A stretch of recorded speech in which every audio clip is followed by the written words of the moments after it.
So I guess I guess that does maybe bring us back to what we were starting to talk about earlier, because I think that maybe this same like lack of belief, that like this kind of like deep, like what Mark Fisher called capitalist realism, that Mm, which is not, which is a very different thing from like celebrating the status quo or thinking it's awesome, but it's just yeah, thinking that it's inevitable. It's just like the weather. What are you going to do? I think that I think it's something that no matter what people think ideologically, it kind of seeps into all of us. yeah, And I wonder too, when you start thinking about like the things that are kind of pathological about parts of the left right now, if that is a big part of what causes it, that people again, if you're not really confident that that we're going to win, or like that we're going to actually like accomplish much in the real world, because you're just so, I mean, God, I mean, if you've got any sort of political position to the left of liberalism, you're just so used to losing all the time, right? That's mm, just the normal state of things. And so if you can't, if you can't win, you can at least like show people how committed you are, and you can show yourself how committed you are, and you can at least have the satisfaction of going after people who are supposed to be on your side, but you think like really aren't, or like really don't show adequate commitment, or are too friendly to people who are who are enemies of yours, and you can get some of that kind of emotional satisfaction that way, which is the only way that I know how to make sense of, for example, what happened, with you last year. I'm not going to ask you to go through the whole thing. I'm sure you're sick of it at this point, but a lot of people online decided that you were either like a self-hating transphobe, or maybe that like you were really like against like non-binary trans people, or something like that. And even though I mean, like, all your videos, I mean, I guess not the really old ones, but a whole ton of them, right, are right there on YouTube for anybody to see. And so you'd think that somebody's saying, okay, I wonder what Natalie thinks about X, right? I wonder what Natalie thinks about whether non-binary gender identities are real things. They can go look at your videos about them. So I mean, what um I guess you can speak to any part, to any part of that you want to, but I mean, it's just, I think that if you're taking it all on the level that like that people, the people are just like, confused about what your positions are, or other people who end up, being sort of piled on in this way, they're just confused about what their positions are. It's really hard to make sense of. yeah. I think that uh, I guess I want to say that I don't talk about canceling because I'm trying to avoid criticism. Like, yes, I have made mistakes and have done and have said things that are kind of like off and problematic, but I guess where it becomes, a real problem is when people kind of seize on those things and they put them forward as evidence that actually secretly you're a really horrible person, and you're trying to destroy trans people, and all the things that you say in public, that's just a mask. That's just you pretending to like trans people for profit, like question mark, like despite the fact that actually much more profit is to be had in doing the opposite. But I guess I think that I agree with what you're saying, where a lot of people feel very powerless, and they want to storm the Bastille. They want to get the bad guys, but the Bastille is hard. It's very well fortified, and they don't have any guns. So you get a YouTuber, that'll do. Like it's about getting a feeling of power, of bringing someone down, And I think that that is part of the thrill of why people do this. Like, there's a lot of rage that kind of has no outlet, a lot of daily injustice that never seem where it seems like no one is ever held to account. um you know but sometimes you can there's when someone is not big enough, they're sort of in arm's reach, you actually can kind of like get them in some way. And I think that when that happens, often like with trashing people within leftist communities. Um, there's a lot of like the hate that sort of should be maybe directed at like I don't know, the billionaire class or Right. like Donald Trump or whoever, ends up finding sort of is transferred to a lower target. You know, like a leftist who, I don't know, just tweeted something dumb 7 years ago or whatever it is, right?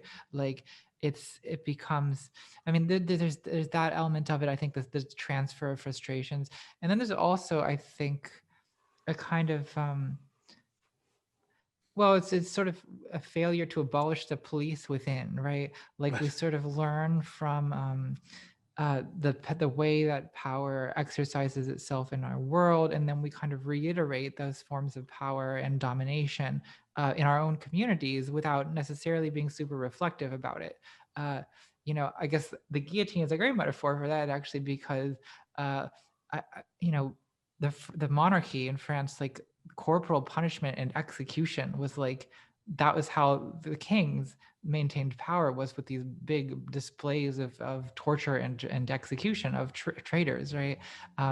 Like the one that Foucault talks about in Discipline and Punish, Damien, who tried to kill Louis XIV and was, you know, flesh torn off his body in public, in the public square with hot pincers or whatever. Like, well, then, you know, I was Robespierre was initially, he was anti-capital punishment, but by the time the revolution came around, suddenly we're executing people, you know, 800 a month or whatever.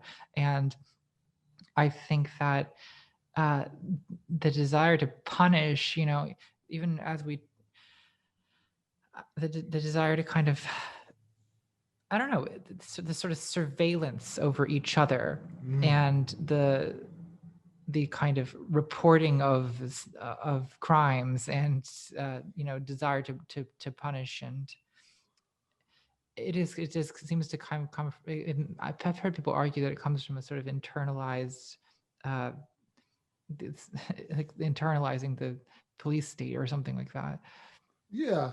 Yeah. I mean, like, I think that there's a weird tension between two things that people say about this, which are one, just what you alluded to at the beginning of that Mm. answer, which is, oh, people who complain about canceling just don't like being criticized. You know, they think they should be immune from criticism. And the other is that this is actually like really important, because, you know, what you're actually talking about is accountability. You're holding people accountable. Mm. And I always wondered how those two fit together, because it seems like if we really were just talking about criticism, you know, criticizing somebody doesn't really hold them accountable. You know, No. that's not accountability. That's just like, you know, telling them why, you know, where you think they got it wrong, and then they can tell you what they think, and, you know, like that's not really a punishment. You know, but if you think, oh, this is great, we're holding people accountable, that seems to acknowledge that there's a difference between criticism, you know, which is like what somebody might do if like they made a video where they like argued against something that you say in one of your videos. That's Right. criticism. Yeah. That there's a difference between criticism and this kind of like mass pile on of like 100 strangers yelling at you at the same time, you know, which I think is something that just like realistically, psychologically, I don't think most of us are built for just shrugging that off. No, yeah, it's well, there's a lot of problems that kind of compound against with each other. Like there's people who have like valid criticisms or who want some kind of acknowledgement from you of the mistakes that you've made. That's totally fine. But the thing is that it exists in this digital space where there's also, you know, a lot of people who are just being straight up abusive, and there's people who are calling for your exile, demanding your friends to disown you, and it sort of builds as the momentum. Um, I don't know. It's hard to make general statements about this sometimes, because I think different cases have people are they happen for different reasons, and they work in Right. different ways. Um, I think in my case, like one thing that's frustrating to me is that there's a lot of people, maybe several hundred people, who are just kind of almost obsessively angry about my existence, and it's hard exactly to say why, except that I think it comes from uh I think in my case there's particular reasons why people are very resentful of me. A lot of trans people feel very powerless, very unheard, and they see me as someone who like cis people listen to, and who has who has a level of acceptance that's not available to most trans people. And so that's frustrating to begin, I mean, because of like the pettier impulses and human nature, which, let's just be honest, like they're going to happen. But Sure. also I think that They're, gets they're going to happen, but it's a matter of degree. Maybe you can't abolish the police within, but you can at least defund it. right, you can defend, yeah, exactly. And I think that then that kind of background resentment gets really exacerbated when I do something they don't like or say something they think is bad or wrong, because it's like, not only do I unfairly have all this stuff that they want and can't have, but also I'm using that position to misrepresent them, or to, you know what I mean? So I think that is sort of part of what's going on here. It's I think a reason why someone who is like not trans in my position probably wouldn't have this type of devoted hate following.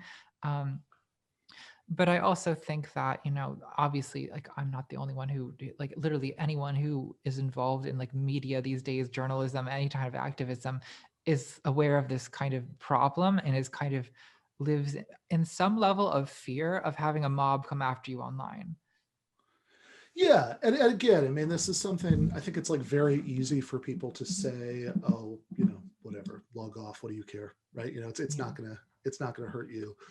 But then the question is like, okay, but one, is that really what we would say in any other situation, right? Like Yeah. if 100 people are we're saying horrifically sexist things to a woman online, would any Just log off, right? Yeah. yeah, I don't think exactly, we'd be, right. yeah, we don't accept that in those conditions. And the reality is, like, a lot of us, like, come on, like, we all know that most of us are way too online. We kind of work online, we live online. There's now a pandemic, so we cannot do anything but Right. be online. And so it's like, just log off, like, just log out of the public forum, basically. Um, Go away, disappear. Like, that's, not a great option. I also think that, I mean, I do think there's things you can, like, people who are just being abusive online. Like, everyone has to deal with that no matter what, to some extent. And so, like, they're saying this as if you aren't aware that you can block people, as if you don't do that already all the time. But Right. it's